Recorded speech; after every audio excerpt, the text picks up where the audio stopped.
Selamat siang, hari ini tanggal 21 Maret 2020, kami dari kelompok 1, Manajemen Pemasaran Lanjutan, akan mempresentasikan menentukan strategi produk. Yang pertama, kita di sini akan menjelaskan pengertian dari karakteristik dan klasifikasi produk, yaitu produk adalah segala sesuatu yang dapat ditawarkan kepada pasar untuk memuaskan suatu keinginan atau kebutuhan, termasuk barang, fisik, jasa, pengalaman, acara, orang, tempat, properti, organisasi, informasi, dan ide. Kemudian kita lanjutkan dengan tingkat produk, yaitu hierarki nilai pelanggan. Yang pertama ada manfaat inti atau core benefit, layanan atau manfaat yang benar-benar dibeli pelanggan. Salah satu contohnya adalah tamu hotel yang istirahat dan tidur. Yang kedua itu ada produk dasar atau basic product.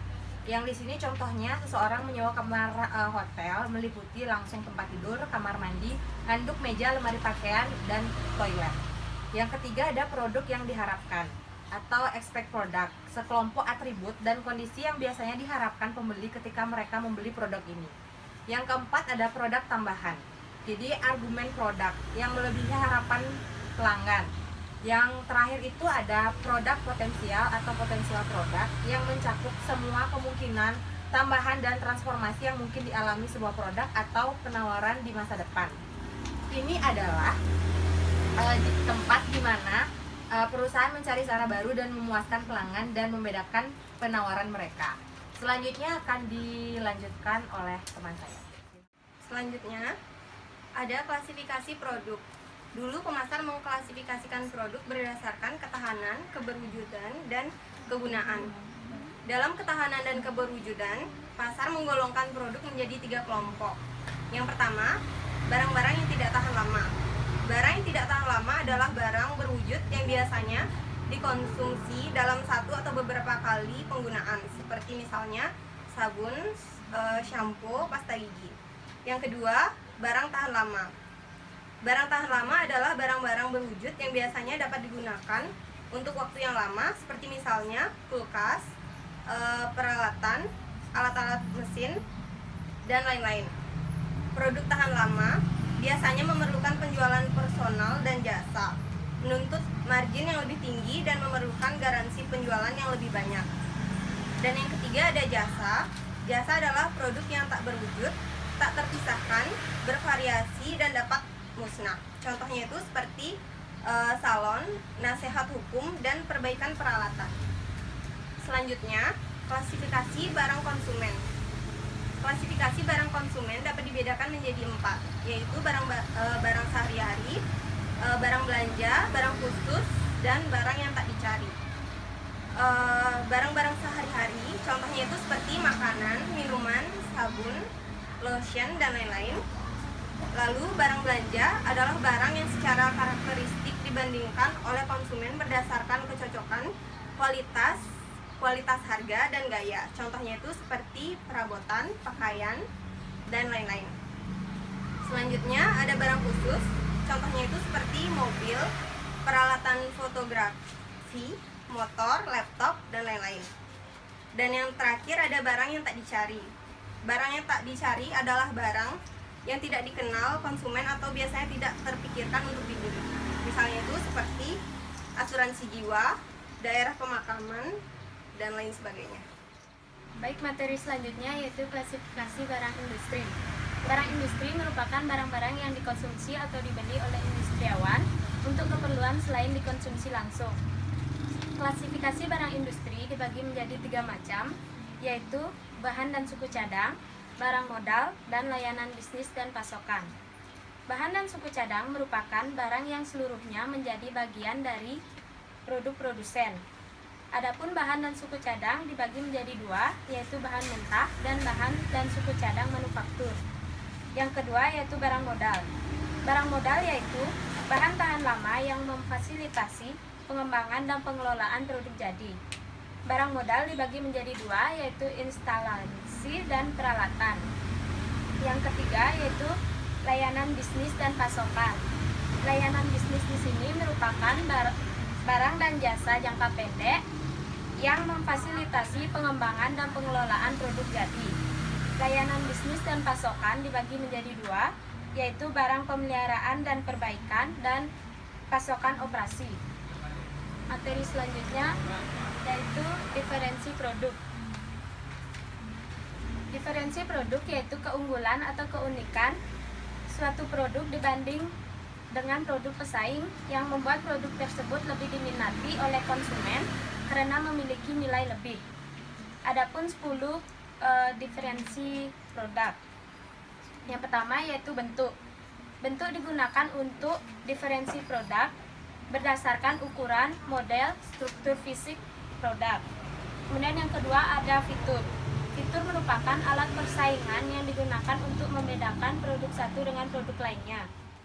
Yang ketiga yaitu gaya. Gaya adalah menggambarkan penampilan dan perasaan yang ditimbulkan oleh produk tersebut bagi konsumen dan menciptakan ciri khas yang sulit ditiru oleh pesaing. Yang keempat ada penyesuaian, yaitu kemampuan perusahaan untuk memenuhi kebutuhan konsumen. Yang kelima ada kualitas kerja, yaitu cara perusahaan untuk memperbaiki produk agar terus diminati konsumen. Yang keenam, kualitas kesesuaian, yaitu tingkat di mana semua unit yang diproduksi identik dan memenuhi spesifikasi yang dijanjikan. Yang ketujuh ada ketahanan, yaitu tingkat ketahanan suatu produk yang diharapkan dapat bertahan lama. Yang kedelapan yaitu keandalan. Keandalan merupakan ukuran kemungkinan bahwa suatu produk tidak akan rusak atau gagal pada waktu periode tertentu. Yang kesembilan, kemudahan perbaikan, yaitu ukuran kemudahan untuk memperbaiki produk ketika tidak berfungsi atau gagal, yang ukurannya dapat dilihat dari nilai atau waktu yang dipakai. Yang ke-10 yaitu desain, yaitu totalitas fitur yang mempengaruhi tampilan, rasa, dan fungsi produk berdasarkan kebutuhan pelanggan. Selanjutnya ada diferensiasi jasa, di mana diferensiator jasa yang utama antara lain yang pertama ada kemudahan pemesanan. Kemudahan pemesanan ini mengacu kepada seberapa mudah pembeli menempatkan pesanan dengan perusahaan. Contohnya saja, Bank BRI yang mempermudah nasabahnya untuk melakukan transaksi seperti transfer dengan menghadirkan aplikasi terbaru yaitu M-Banking. Lalu yang kedua, ada pengiriman. Pengiriman ini mengacu pada seberapa baik produk atau jasa yang dibawa ke pelanggan. Contohnya, pengantaran McD yang memakan waktu 30 menit, lalu pembayaran motor dilunasi dalam waktu 20 menit. Lalu yang ketiga ada instalasi. Instalasi di sini mengacu pada pekerjaan yang dilakukan untuk membuat produk beroperasi di tempat yang sudah ditentukan. Jadi, instalasi berhubungan dengan alat-alat yang digunakan untuk menghasilkan suatu produk tersebut. Lalu yang keempat ada pelatihan pelanggan. Pelatihan pelanggan mengacu pada pelatihan pelanggan untuk menggunakan produk atau peralatan pemasok dengan benar. Contohnya saja, McDonald mengharuskan pemegang waralaba tersebut untuk mengikuti atau menghadiri Hamburger University selama 2 minggu agar ia bisa mengelola waralaba tersebut. Lalu ada konsultasi pelanggan. Konsultasi pelanggan di sini mengacu pada data, sistem, informasi dan layanan nasihat yang ditawarkan penjual kepada pembeli. Contohnya, jika pelanggan merasa bahwa ada sesuatu yang ia tidak mengerti dengan produk yang dihadirkan oleh penjual tersebut, maka ia dapat menanyakan terhadap penjual, serta penjual tersebut akan melayani pembelinya. Lalu yang terakhir itu ada pemeliharaan dan perbaikan. Mengacu pada program layanan untuk membantu pelanggan mempertahankan produk yang dibeli dalam kondisi yang baik. Jika pembeli mengalami masalah layanan, pelanggan dapat menggunakan berbagai sarana online untuk menemukan sosial atas kasus yang tidak ia ketahui. Selanjutnya ada hubungan pokok dan merek, di mana setiap produk dapat dihubungkan dengan produk lain untuk memastikan bahwa perusahaan menawarkan dan memasarkan produk yang optimal. Lalu ada namanya hierarki produk, di mana membentang dari kebutuhan dasar sampai barang tertentu yang memuaskan kebutuhan. Terdapat 6 hierarki produk antara lain. Yang pertama ada keluarga kebutuhan atau kebutuhan inti. Yang kedua ada keluarga produk. Yang ketiga ada kelas produk yang memiliki berbagai fungsi. Lalu yang keempat ada lini produk. Lalu yang kelima ada jenis produk. Dan yang terakhir ada barang atau varian produk. Selanjutnya yaitu bauran produk. Ada 4 bauran produk. Yang pertama yaitu lebar bauran produk, mengacu pada berapa banyak lini produk, berbeda yang dijual perusahaan. Yang kedua, panjang bauran produk mengacu pada jumlah total produk dalam bauran. Yang ketiga yaitu kedalaman bauran produk mengacu pada banyaknya varian yang ditawarkan masing-masing produk dalam lini.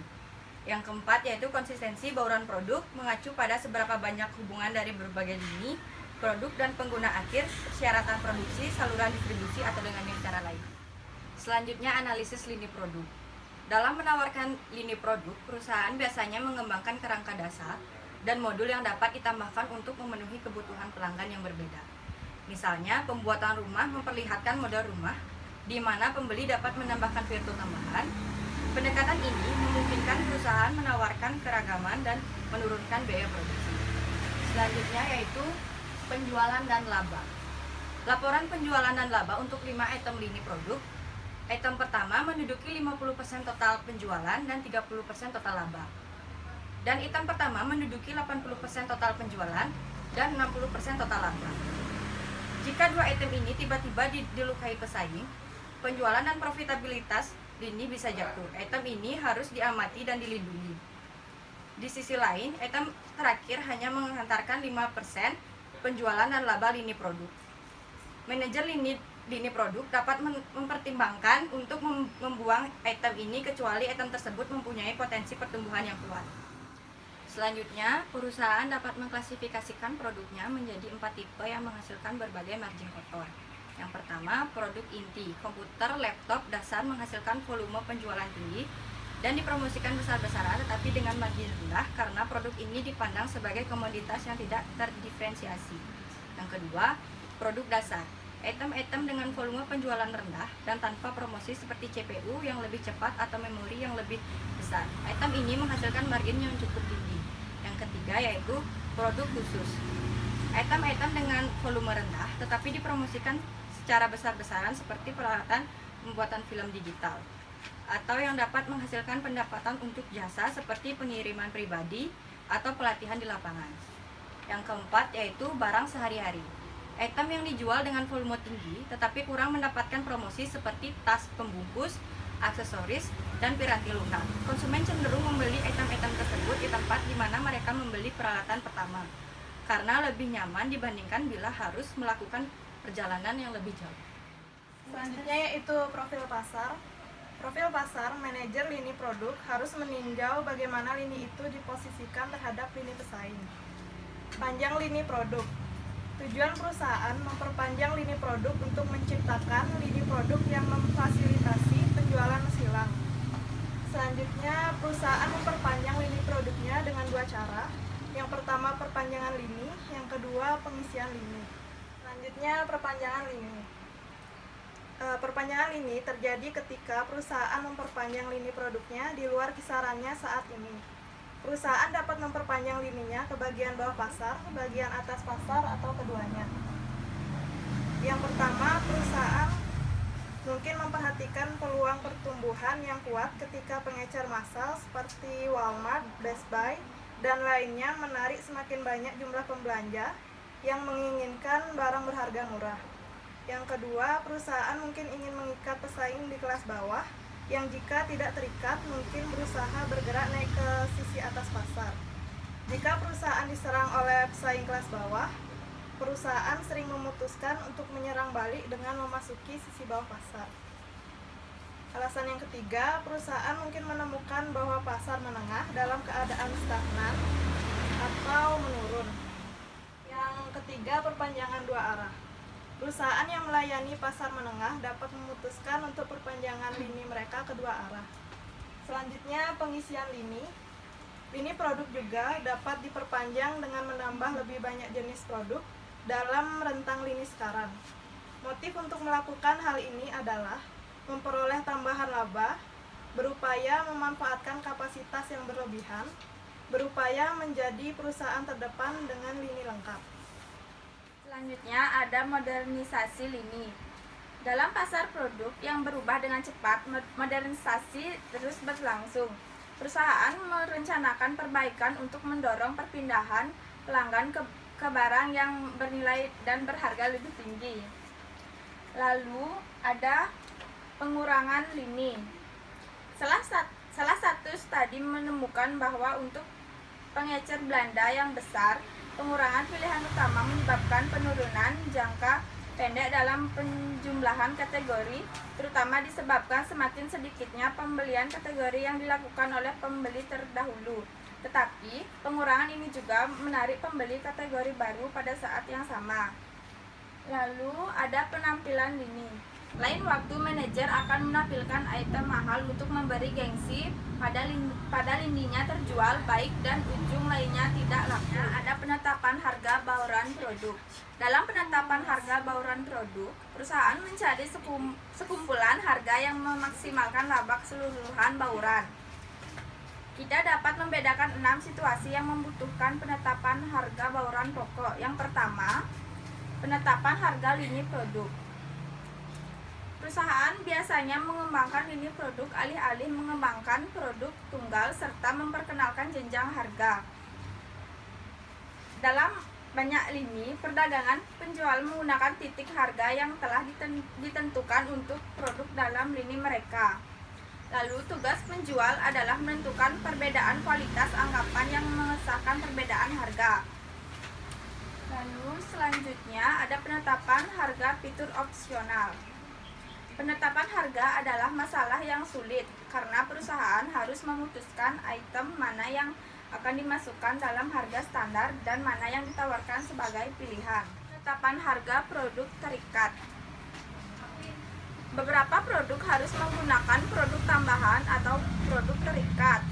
Produsen alat cukur, telepon digital, dan kamera sering memberikan harga rendah pada produk tersebut dan menetapkan harga tinggi untuk lebih bilah cukur dan film.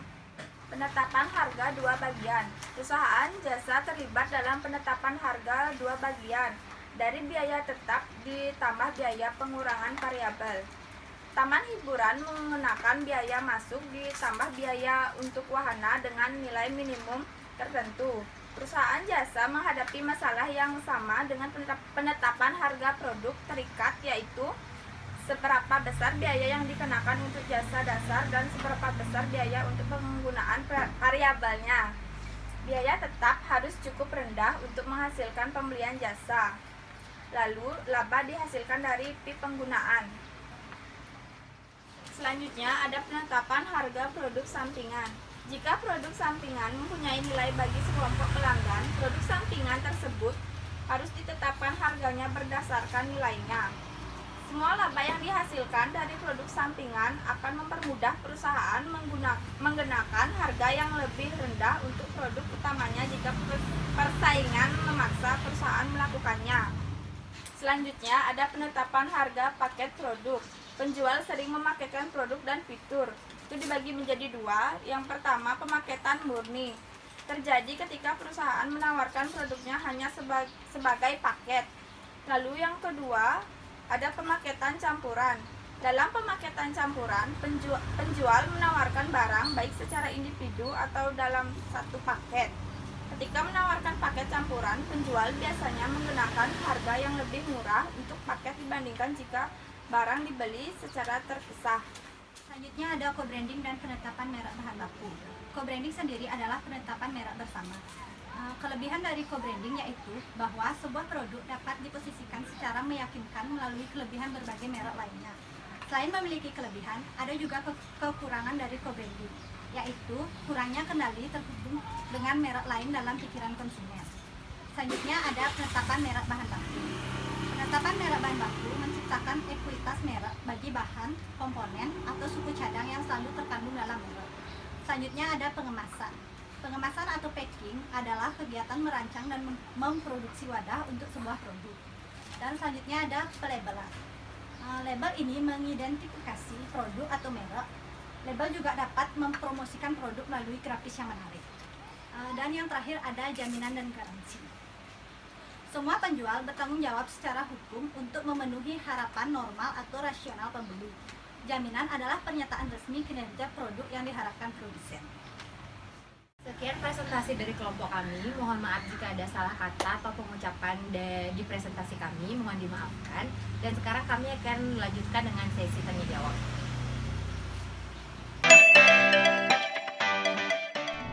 Saya akan menjawab pertanyaan nomor 1, yaitu Tingkatan produk terdiri atas core benefit, basic product, expected product, augmented product, dan potential product. Lalu ilustrasikan dengan contoh. Jawabannya yang pertama, contoh dari manfaat inti atau core benefit, di mana layanan atau manfaat yang benar-benar dibeli pelanggan.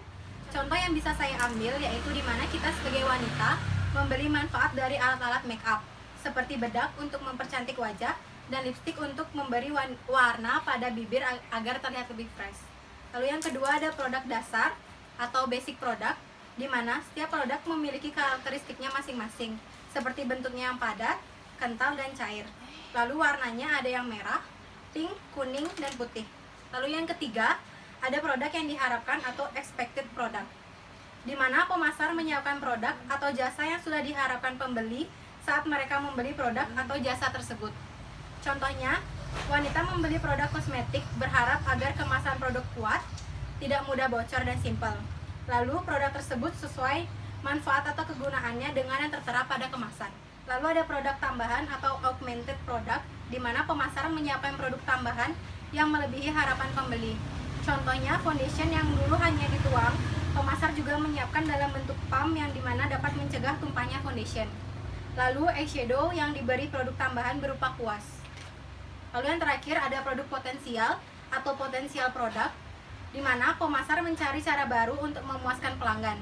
Contohnya, varian warna lipstik diperbanyak jenisnya, lalu membuat kemasan menjadi lebih menarik dan terlihat lebih elegan atau cantik.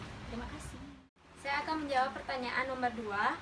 Pertanyaannya yaitu, diferensiasi adalah keunggulan atau keunikan suatu produk dibandingkan produk pesaing yang membuat produk tersebut lebih diminati karena memberikan nilai lebih bagi konsumen.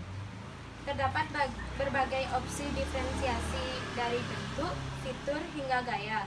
Sebutkan opsi-opsi diferensiasi dan sertakan contohnya.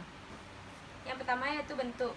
Bentuk digunakan untuk melakukan diferensiasi berdasarkan ukuran, model, dan struktur fisik produk. Contohnya yaitu vitamin C yang dapat didiferensiasi berdasarkan jumlah dosis, bentuk, warna, lapisan, atau waktu kerjanya. Yang kedua yaitu fitur. Alat persaingan yang digunakan untuk membedakan suatu produk satu dengan yang lainnya. Contohnya motor Harley Davidson yang memberikan fitur Android Auto, seperti dapat digunakan dengan mudah, mengaktifkan Google Maps, atau musik yang terhubung langsung dari handphone ke motor Harley tersebut. Yang ketiga yaitu penyesuaian, yaitu kemampuan perusahaan untuk memenuhi kebutuhan setiap pelanggannya. Contohnya yaitu kemeja untuk mahasiswa yang disesuaikan dengan kebutuhan atau keinginan mahasiswa tersebut, seperti kemeja polos didesain menjadi kemeja bermotif. Yang keempat yaitu kualitas kerja, yaitu cara perusahaan untuk memperbaiki produk agar terus diminati konsumen. Contohnya yaitu membuat produk dengan inovasi-inovasi baru yang dapat menarik minat konsumen. Yang kelima yaitu kualitas kesesuaian, yaitu tingkat di mana semua unit yang diproduksi identik dan memenuhi spesifikasi yang dijanjikan. Contohnya yaitu motor Harley yang dirancang untuk dapat berakselerasi 60 mil per jam dalam waktu 10 detik. Kemudian yang keenam yaitu ketahanan, yaitu tingkat ketahanan suatu produk atau ukuran umur operasi produk yang diharapkan dapat bertahan lama. Contohnya yaitu kendaraan yang memiliki garansi. Kemudian selanjutnya ada keandalan, yaitu ukuran kemungkinan bahwa suatu produk tidak akan rusak atau gagal pada periode waktu tertentu. Contohnya yaitu Toyota menggambarkan bagaimana perusahaan itu berhasil membuat dan menjual mobil berkualitas tinggi dan dapat diandalkan. Kemudian yang selanjutnya yaitu kemudahan perbaikan, yaitu ukuran kemudahan untuk memperbaiki produk ketika produk tidak berfungsi atau gagal, yang ukurannya dapat dilihat melalui nilai dan waktu yang dipakai. Contohnya yaitu perusahaan AC LG memberikan layanan ke rumah jika AC Anda rusak. Yang terakhir gaya. Gaya menggambarkan penampilan dan perasaan yang ditimbulkan oleh produk tersebut bagi konsumen dan menciptakan ciri khas yang sulit ditiru oleh para pesaing. Contohnya yaitu motor Harley Davidson yang memiliki penampilan yang unik dan elegan, sehingga konsumen akan merasa gagah saat mengendarai motor tersebut. Saya di sini akan menjawab pertanyaan nomor 3 dengan pertanyaan, suatu korporasi umumnya memiliki beberapa lini produk seperti Unilever, memiliki lini produk sabun, sampo, lotion, dan lain-lain. Dalam satu lini produk dapat terdiri atas berbagai merek. Contoh, lini produk sabun Unilever terdiri atas Lifebuoy, Dove, Lux. Head Corporate menambah lini Market Streets ke pasar bawah atau down Market Streets dan ke pasar atas atau up Market Street. Dan cara tersebut mengisi celah line filling. Ilustrasikan masing-masing dari ketiga cara tersebut dengan contoh dan jelaskan untuk apa melakukan perpanjangan lini tersebut. Yang pertama, perpanjangan lini.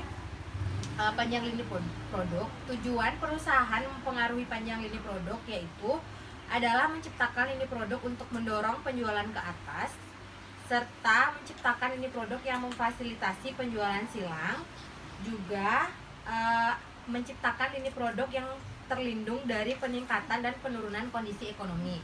Yang pertama, perpanjangan ke atas pasar, yaitu perusahaan ingin memasuki bagian atas pasar untuk mencapai pertumbuhan yang lebih besar, untuk mewujudkan margin yang lebih tinggi, atau hanya memposisikan dirinya sendiri sebagai produsen lini penuh.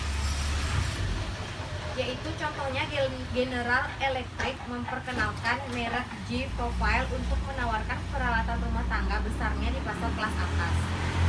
Yang selanjutnya, perpanjangan ke bawah pasar. Perusahaan yang diposisikan di pasar ingin memperkenalkan lini harga yang lebih murah untuk 3 alasan. Yang pertama, perusahaan mungkin memperhatikan peluang pertumbuhan yang kuat ketika pengecer massal seperti Walmart, Best Buy, dan lainnya untuk menarik semakin banyak jumlah pembelanja yang menginginkan barang berharga murah. Yang kedua, perusahaan mungkin ingin mengikat persaingan di kelas bawah yang jika tidak terikat mungkin perusahaan bergerak naik ke sisi atas pasar. Jika perusahaan diserang oleh pesaing kelas bawah, perusahaan sering memutuskan untuk menyerang balik dengan memasuki sisi bawah pasar. Yang ketiga, perusahaan mungkin menemukan bahwa pasar menengah dalam keadaan stagnan atau menurun. Contohnya, Mercedes berhasil memperkenalkan mobil C-Class-nya dengan harga 30.000 US tanpa melukai kemampuannya untuk menjual mobil Mercedes lainnya seharga 100.000 US. Yang terakhir adalah pengisian lini. Motif untuk pengisian lini atau line filling menghasilkan laba tambahan. Perusahaan memuaskan penyalur yang mengeluh kehilangan penjualan karena item yang tersedia dalam lini. Berusaha menggunakan kelebihan kapasitas, berusaha menjadi perusahaan lini penuh terkemuka, dan berusaha menambah lubang untuk menyingkirkan pesaing. Yaitu contohnya mobil Atlas yang tidak terkenal, di mana Ford kehilangan 350 US juta pada akhir 1950-an hanya memenuhi kebutuhan positioning internal Ford untuk mobil antara lini Ford dan Lincoln-nya dan bukan kebutuhan pasar. Itu juga dijelaskan tadi dan dipresentasikan oleh rekan saya, Sukma. Jadi sekian pertanyaan yang bisa saya jawab untuk pertanyaan nomor 3. Terima kasih. Selanjutnya kami akan menjawab pertanyaan nomor 4. Pertanyaannya, untuk memaksimalkan profit, terdapat beberapa alternatif penetapan harga bagi korporasi yang memiliki beberapa jenis produk, yaitu produk line pricing, optional future pricing, captive product pricing, two-part pricing, by product pricing, and product bundling pricing. Jelaskan masing-masing dengan contoh. Yang pertama, produk line pricing atau penetapan harga lini produk. Perusahaan biasanya menggunakan lini produk alih-alih mengembangkan produk tunggal serta memperkenalkan jenjang harga. Dalam banyak lini perdagangan, penjual menggunakan titik harga yang telah ditentukan untuk produk dari lini mereka sendiri. Contohnya itu, toko pakaian pria menjual jaket pria dengan 3 tingkat harga, yaitu 200.000, 400.000, 600.000. Selanjutnya, pembeli mengasosiasikan pakaian bermutu rendah, rata-rata, dan tinggi. Yang kedua, optional future pricing atau harga fitur opsional. Banyak perusahaan yang menawarkan produk opsional, fitur, dan layanan beserta produk utama mereka. Produk yang dijual dapat diberikan tambahan khusus produk pilihan. Pilihan di sini merupakan pelengkap dari produk utama yang tidak harus dibeli. Penawaran harga dapat ditambahkan dari harga produk utama tanpa pilihan. Contohnya, pada penjualan motor customer, diberikan pilihan apakah motor diberikan alarm anti maling atau tidak dari toko. Harga diberikan lebih membuat customer tertarik pada fitur tambahan yang diberikan. Yang ketiga, captive product pricing atau penetapan harga produk terikat.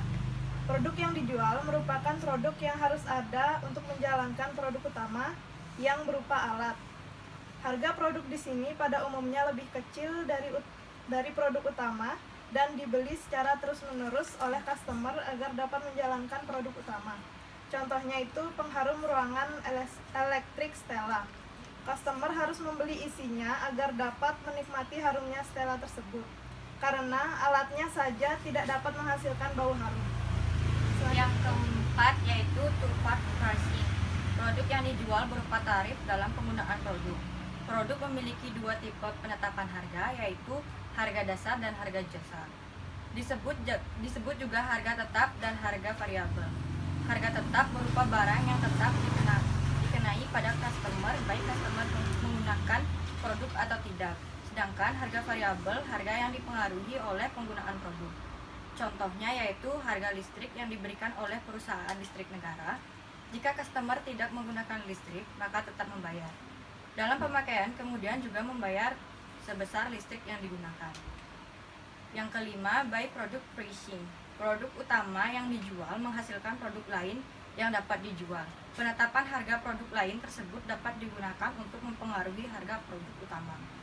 Contohnya, pada peternakan ayam potong, ayam tersebut menghasilkan telur yang dapat dijual.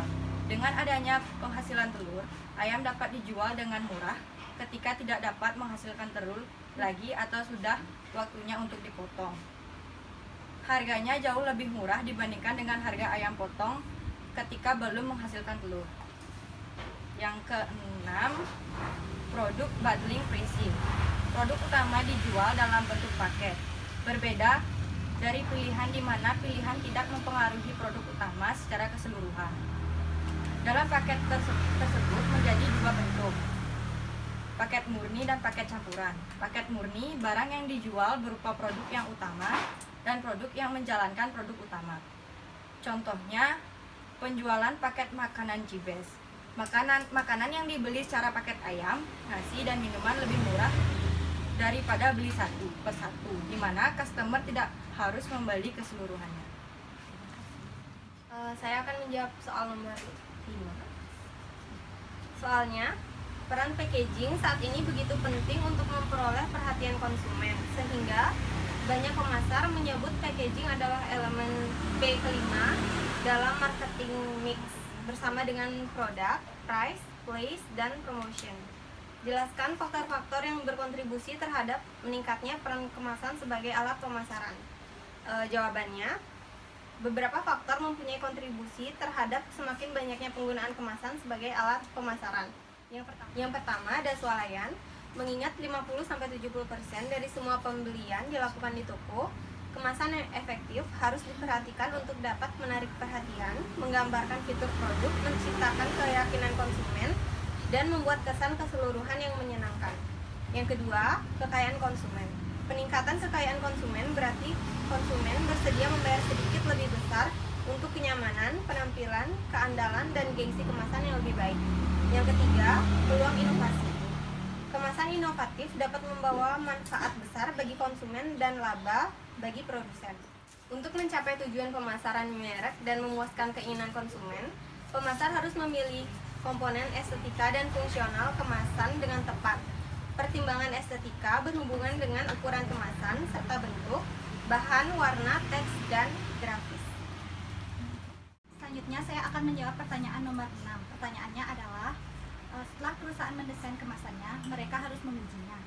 Terdapat serangkaian tes yang harus dilalui oleh suatu kemasan, yaitu engineering test, visual test, dealer test, dan konsumen test.